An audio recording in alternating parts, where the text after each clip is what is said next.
एएसपीएम coaching centre में आप लोग का स्वागत है। आज हम आप लोगों को रासायनिक संतुलित समीकरण संतुलित करने के लिए बताएंगे। जैसा कि आप देख रहे होंगे यहाँ पे डिजिटल बोर्ड पे आपको प्रश्न दिया गया है और आपको इसको करना कैसे है। तो यहाँ पे पहला जो प्रश्न है वो दिया है सल्फ्यूरिक अम्ल। तो पहला हम लोग लिखेंगे, जब सल्फ्यूरिक अम्ल दिया है तो सल्फ्यूरिक अम्ल का सूत्र होता है H2SO4। उसके बाद क्या लिखा है, उसके बाद कह रहा है जिंक। जिंक का होता है सूत्र Zn। अभिक्रिया कराया जाएगा, तो अभिक्रिया कराने पे हम लोग देखेंगे क्या बन जाएगा, ZnSO4 बनेगा और क्या आपका बनेगा, और हाइड्रोजन गैस निकलेगा। तो जैसा कि जब हम अभिक्रिया लिखेंगे तो अभिक्रिया में हम लोग क्या करेंगे, यहाँ पे इसका नीचे नाम लिखेंगे सल्फ्यूरिक सल्फ्यूरिक अम्ल सल्फ्यूरिक अम्ल हो गया, और आपका ये जो हो जाएगा ये हो जाएगा जिंक। और यहाँ पे आप क्या लिखेंगे, तो जिंक सल्फेट लिखेंगे। जिंक सल्फेट हो जाएगा आपका, और क्या हो जाएगा, हाइड्रोजन गैस। क्या हो जाएगा, हाइड्रोजन गैस। इस तरीके से आपका जो पहला समीकरण होगा, यानी जो पहला दिया रहेगा वो इसी तरीके से करेंगे। फिर हम दूसरा देखेंगे। दूसरा क्या दिया है, हाइड्रोक्लोरिक अम्ल। हाइड्रोक्लोरिक अम्ल का सूत्र होता है HCl, और मैग्नीशियम क्या क्या होता है, Mg। इस तरीके से लिखेंगे। अब हम देखेंगे मैग्नीशियम जो है उसकी बैलेंसी होती है 2 यहाँ, और हाइड्रोजन गैस भी H2 होना चाहिए, तो यहाँ पे 2 लिख देंगे। अब अभिक्रिया कराएंगे तो हम देखेंगे, जब अभिक्रिया कराएंगे तो MgCl2 हो जाएगा, और क्या हो जाएगा, H2। यहाँ पे भी देखेंगे रिएक्शन कैसे होगा, ये पूरा इस वाले के साथ चला जाएगा, तो यहाँ पे बन जाएगा मैग्नीशियम क्लोराइड बन जाएगा। इसको हम क्या लिखेंगे, तो मैग्नीशियम क्लोराइड लिखेंगे। Magnesium chloride magnesium chloride. और यहाँ क्या लिखेंगे, हाइड्रोजन गैस। Hydrogen gas. इस तरीके से हाइड्रोजन गैस हो गया। यहाँ पे क्या लिखेंगे, हाइड्रोक्लोरिक जो लिखा हुआ है वही लिख देंगे, हाइड्रोक्लोरिक। और यहाँ पे क्या लिखेंगे, मैग्नीशियम।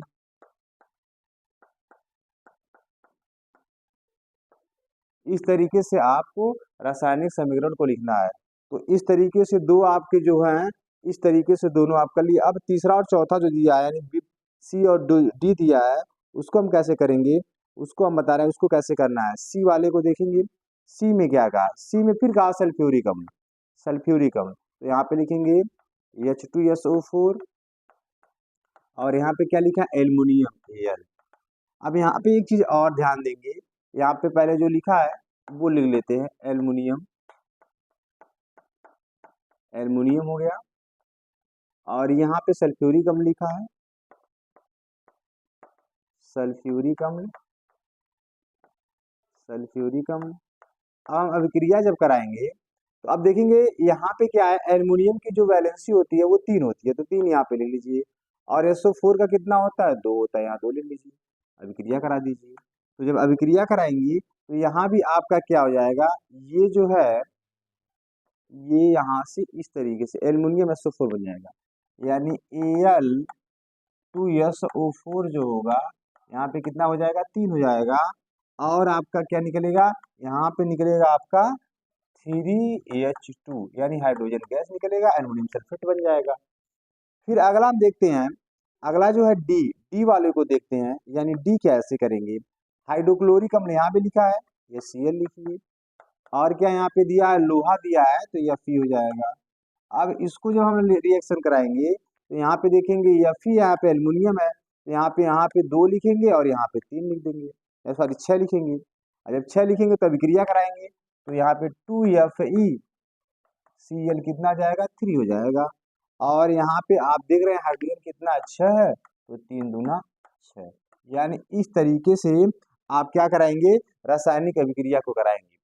और एक और तरीका है इसको समझने के लिए, आप जैसा कि ये इतना रिएक्शन कैसे होगा, ये कैसे पता चलेगा ये बन रहा है, तो उसके लिए आपको नियम एक होता है। जब अम्ल क्षार और लवण आप पढ़े होंगे तो आपको बताया गया होगा, यहाँ पे देखिए सल्फ्यूरिक अम्ल, यहाँ पे देखिए हाइड्रोक्लोरिक अम्ल, यहाँ पे देखिए सल्फ्यूरिक अम्ल, यहाँ पे देखिए हाइड्रोक्लोरिक अम्ल। यहाँ पे आप जितना भी देख रहे हैं सब आपको क्या दिख रहा है, अम्ल दिख रहा है। यहाँ पे आप देखेंगे जिंक, मैग्नीशियम, एल्युमिनियम, लोहा, ये सब क्या दिख रहे हैं, सब दिख रहे हैं धातु।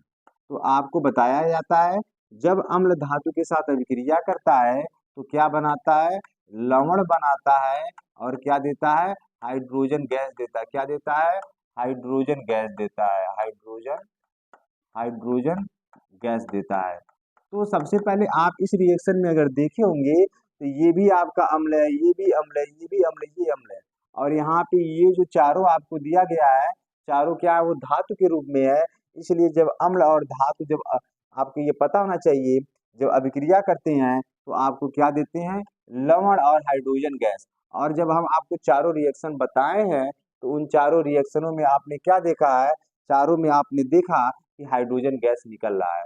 तो जब कभी हम अभिक्रिया कराएंगे तो हमको ये दिमाग में बैठा लेना है कि अगर वो अम्ल है, धातु के साथ अभिक्रिया कर रहा है तो क्या दे रहा है, तो यहाँ पे इस सब चीजों को आपको दिमाग में, और अम्ल क्षार के साथ अभिक्रिया करके क्या दे रहा है, तो ये हमको पता होना चाहिए। ये कॉन्सेप्ट होता है, इसको हमको पता होना चाहिए। तो यहाँ पे हम जो आपको चारों यहाँ पे दिखाए हैं, चारों में आप देख रहे थे कि जो अम्ल था वो धातु के साथ अभिक्रिया करके क्या दे रहा था, क्षार दे रहा था, यानी सॉरी हाइड्रोजन गैस दे रहा था और लवण बना रहा था।